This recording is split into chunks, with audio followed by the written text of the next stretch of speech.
श्री युधिष्ठिर बोले कि हे भगवान, आप कृपा पूर्वक अश्विन मास की कृष्ण पक्ष के एकादशी की कथा को कहिए। इस एकादशी का नाम क्या है तथा इस एकादशी का व्रत करने से कौन कौन से फल मिलते हैं, सो सब समझाकर कहिए। इस पर श्री कृष्ण भगवान बोले कि हे राजन, आश्विन मास के कृष्ण पक्ष की एकादशी का नाम इंदिरा है। इस एकादशी का व्रत करने से समस्त पाप नष्ट हो जाते हैं।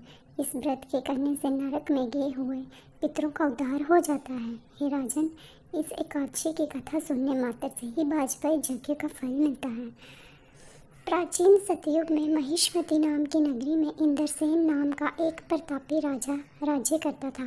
वे पुत्र पौत्र धन धान्य आदि से पूर्ण और सदैव शत्रुओं का नाश करने वाला था।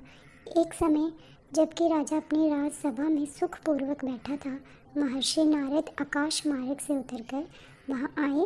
नारद जी को देखकर राजा आसन से उठा और अर्घ्य आदि से उनकी पूजा करके आसन दिया। महर्षि नारद बोले कि हे राजन, आपके राज्य में सब कुशल है। मैं आपकी धर्म प्राण्यता देखकर अत्यंत प्रसन्न हूँ। तब राजा बोला, हे महर्षि, आपकी कृपा से मेरे राज्य में सब कुशल पूर्वक है तथा आपकी कृपा से मेरे समस्त यज्ञ कर्म आदि सफल हो गए हैं।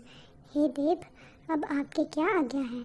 इस पर नारद जी बोले कि हे राजन, मुझे एक महान आश्चर्य हो रहा है कि एक समय जब मैं ब्रह्मलोक से यमलोक को गया था, उस समय यमराज की सभा के मध्य में तुम्हारे पिता को बैठे देखा।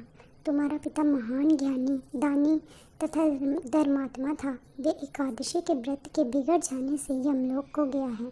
तुम्हारे पिता ने मुझसे तुम्हारे लिए एक समाचार भेजा है कि आप मेरे पुत्र के पास जाएं। मेरे पुत्र का नाम इंद्रसेन है, जो कि महिष्मती नाम की नगरी में राज्य करता है। मुझे किसी पूर्व जन्म के बुरे कर्म के कारण ही ये लोक मिला है।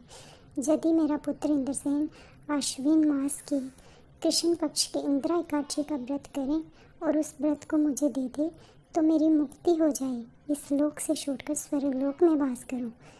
जब राजा ने नारद जी से अपने पिता के ऐसे दुखपूर्ण वाक्यों को सुना तो उसे महान दुख हुआ और इंदिरा एकादशी के व्रत की विधि पूछने लगा कि हे नारद जी, अब आप मुझे इस एकादशी के व्रत की विधि बतलाइए। इस पर नारद जी बोले कि हे राजन, आश्विन मास की कृष्ण पक्ष की दशमी के दिन प्रातःकाल श्रद्धा सहित स्नान करना चाहिए। इसके पश्चात दोपहर को भी स्नान करना चाहिए।